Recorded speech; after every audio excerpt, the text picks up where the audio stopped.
கடந்த பல மாதங்களாக உலகத்தின் கவனத்தை ஈர்த்து வரும் இஸ்ரேல் பலஸ்தீன் மோதலில் ஒவ்வொரு நாளும் புதிய திருப்பங்கள் நிகழ்ந்து கொண்டிருக்கின்றன.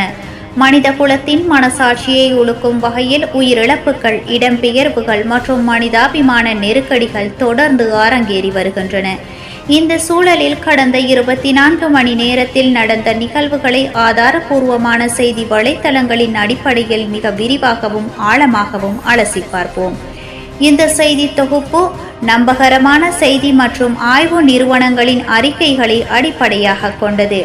காசாவில் தொடரும் மனிதாபிமான பேரழிவு மற்றும் உணவு பற்றாக்குறை செய்தி மூலமாக அல் ஜசீரா, த கார்டியன், மனித உரிமைகள் கண்காணிப்பகம், ஹியூமன் ரைட்ஸ் வாட்ச் செய்திகளின் அடிப்படையில் காசா பகுதியில் உணவு பற்றாக்குறை மற்றும் பட்டினி மரணங்கள் அதிகரித்து வருவது குறித்த செய்திகள் கடந்த 24 மணி நேரத்தில் சர்வதேச அளவில் பெரும் அதிர்ச்சியை ஏற்படுத்தியுள்ளன. அல் ஜசீரா வெளியிட்ட அறிக்கையின்படி இஸ்ரேல் மனிதாபிமான உதவிகளை வேண்டுமென்றே தடுத்து நிறுத்துவதன் மூலம் குழப்பத்தையும் படுகொலைகளையும் உருவாக்கி வருகின்றது என எல்லைகளற்ற மருத்துவர்கள் டாக்டர்ஸ் வித்தவுட் பார்டர்ஸ் என்ற அமைப்பு குற்றம் சாட்டியுள்ளது. உணவுப் பொருட்களை தேடிச் செல்லும் அப்பாவி பொதுமக்கள் மீது இஸ்ரேலிய படைகள் தொடர்ந்து தாக்குதல் நடத்துவதாக அல் ஜசீரா குறிப்பிட்டுள்ளது. கடந்த வெள்ளிக்கிழமை மட்டும் காசாவின் பல்வேறு பகுதிகளில் இஸ்ரேலிய தாக்குதல்களில் 80க்கும் மேற்பட்ட பலஸ்தீனியர்கள் கொல்லப்பட்டதாகவும் அவர்களில் 49 பேர் உணவுக்காக காத்திருந்தவர்கள் என்றும் அல் ஜசீரா செய்தி அறிக்கைகள் தெரிவிக்கின்றன. இது போன்ற சம்பவங்கள் உணவுப் பொருட்களை விநியோகிக்கும் இடங்களை மரணப் பொறிகளாக மாற்றிவிட்டதாக மனிதாபிமான அமைப்புகள் கவலை தெரிவித்துள்ளன. அதே சமயம் மனித உரிமைகள் கண்காணிப்பகம் ஹியூமன் ரைட்ஸ் வாட்ச் வெளியிட்டுள்ள உலக அறிக்கை 2025இல் இஸ்ரேல் காசா மக்களுக்கு தேவையான தண்ணீர், மின்சாரம் மற்றும் உணவு ஆகியவற்றை வேண்டுமென்றே தடுத்து நிறுத்துவதன் மூலம் போர்க்குற்றங்களில் ஈடுபட்டுள்ளதாக கடுமையாக விமர்சித்துள்ளது. இந்த அறிக்கை பல மாதங்களாக குடிநீர் மற்றும் உணவு இல்லாமல் மக்கள் தவிப்பதாகவும் நோய்களும் பட்டினி மரணங்களும் அதிகரிப்பதாகவும் சுட்டிக்காட்டுகின்றது. அரசியல் மற்றும் ராஜதந்திர நகர்வுகளாக த கார்டியன் ஐநா செய்திகளின் அடிப்படையில் இந்த மோதலுக்கு ஒரு அரசியல் தீர்வை காணும் முயற்சிகள் மந்தமாகவே தொடர்கின்றன. இஸ்ரேல் ஹமாஸ் இடையே ஒரு புதிய போர் நிறுத்த உடன்படிக்கைக்கான பேச்சுவார்த்தைகள் தொடர்ந்து இழுபறியில் உள்ளன.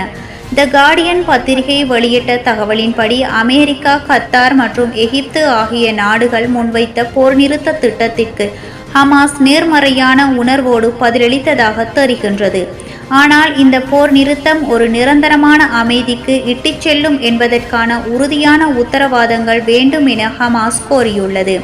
இதற்கிடையில் இஸ்ரேல் காசா போர் நிறுத்த பேச்சுவார்த்தைக்கு ஒரு குழுவை கத்தாருக்கு அனுப்பியுள்ளதாக தகவல்கள் வெளியாகியுள்ளன.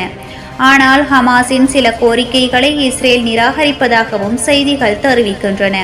சர்வதேச அளவில் ஐக்கிய நாடுகள் சபை 2 அரசு தீர்வு 2 ஸ்டேட் சொல்யூஷன் குறித்த ஒரு உயர்மட்ட மாநாட்டை நியூயார்க்கில் நடத்தியுள்ளது. இதில் இஸ்ரேல் மற்றும் பலஸ்தீனத்திற்கான அமைதி மற்றும் பாதுகாப்பு உறுதி செய்யப்பட வேண்டும் என பல நாடுகளின் பிரதிநிதிகள் வலியுறுத்தியுள்ளனர். இருப்பினும் இந்த மாநாட்டில் எடுக்கப்பட்ட முடிவுகள் களத்தில் உள்ள நிலைமையை எந்த அளவுக்கு மாற்றும் என்பது கேள்விக்குறியாகவே உள்ளது. ஐரோப்பிய ஒன்றியத்தின் சில நாடுகள், ஸ்லோவேனியா போன்ற நாடுகள் இஸ்ரேலுக்கு ஆயுத தடை விதிப்பது மற்றும் பலஸ்தீனத்தை ஒரு தனி நாடாக அங்கீகரிப்பது போன்ற முடிவுகளை எடுத்துள்ளன. இது இஸ்ரேல் மீதான சர்வதேச அழுத்தத்தை அதிகரிப்பதாக கருதப்படுகின்றது. மேற்கு கரையில் பதட்டம் அதிகரிப்பு. செய்தி மூலங்களாக அல் ஜசீரா, மனித உரிமைகள் கண்காணிப்பகம், ஹியூமன் ரைட்ஸ் வாட்ச் செய்திகளின் அடிப்படையில் காசாவின் நிலைமைக்கு இணையாக மேற்கு கரையில் இஸ்ரேலிய படைகள் மற்றும் பலஸ்தீனியர்கள் இடையே மோதல்கள் தீவிரமடைந்துள்ளன. மனித உரிமைகள் கண்காணிப்பகம் வெளியிட்டுள்ள அறிக்கையின்படி கடந்த சில மாதங்களாக மேற்கு கரையில் இஸ்ரேல் படைகளின் இராணுவ நடவடிக்கைகள் அதிகரித்து வருவதாகவும் இது 1967க்கு பிறகு ஏற்பட்ட மிகப்பெரிய இடப்பெயர்வுகளை ஏற்படுத்தி வருவதாகவும் தெரிவித்துள்ளது. மேற்கு கரையில் உள்ள ஜனீன் மற்றும் நூர் ஷம்ஸ் அகதிகள் முகாம்களில் இஸ்ரேலிய படைகள் மேற்கொண்ட இராணுவ நடவடிக்கைகளில் குழந்தைகள் உட்பட பல அப்பாவி மக்கள் கொல்லப்பட்டுள்ளதாக, மருத்துவமனைகளுக்கு செல்லக்கூடிய சாலைகள் முடக்கப்பட்டு அவசர மருத்துவ உதவி கிடைக்காமல் மக்கள் தவிப்பதாகவும் அல் ஜசீரா அறிக்கை வெளியிட்டுள்ளது. மேற்கு கரையில் உள்ள இஸ்ரேலிய குடியேற்றவாசிகள் பலஸ்தீனர்களை தாக்கும் சம்பவங்களும் அதிகரித்துள்ளதாக மனித உரிமை அமைப்புகள் கவலை தெரிவித்துள்ளன. சர்வதேச எதிர்வினைகளாக செய்தி மூலங்களாக தி கார்டியன், அல் ஜசீரா செய்திகளின் அடிப்படையில் அமெரிக்காவின் சிறப்பு தூதுவர் காசாவுக்கு சென்று அங்குள்ள மனிதாபிமான நிலைமைகளை ஆய்வு செய்துள்ளார். இந்த பயணத்திற்கு முன்பதாக உணவுக்காக காத்திருந்த பலஸ்தீனியர்கள் கொல்லப்பட்ட சம்பவங்கள் உலக அளவில் பெரும் கண்டனத்திற்குள்ளாகியுள்ளன.